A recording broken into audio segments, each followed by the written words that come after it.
Wata tsohuwar al'ada da aka gada tun ƙarni da dama na ci gaba da wanzuwa a garin Togoville da ke kudancin ƙasar Togo, inda har yanzu masu saye da siyarwa ke musayar kaya ba tare da amfani da kuɗi ba, abin da ake kira da "ban gishiri in ba ka manda". Hotuna da bidiyoyin da aka ɗauka a ranar Litinin sun nuna yadda kasuwar ke cike da jama'a suna musayar masara, kayan lambu, kifi da sauran kayan abinci.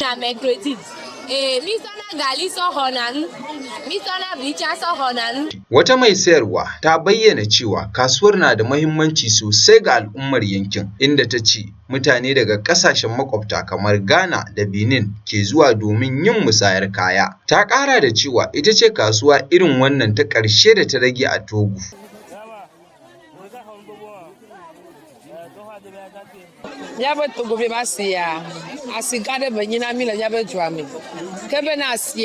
Wata mai sana'ar kuma ta ce kakanninsu ne suka kafa wannan kasuwa, kuma har yanzu suna ci gaba da raya wannan al'ada. Ta bayyana cewa ana yin musayar kaya kai tsaye, amma wasu lokutan ana saya da kuɗi, gwargwadon buƙatar baƙi.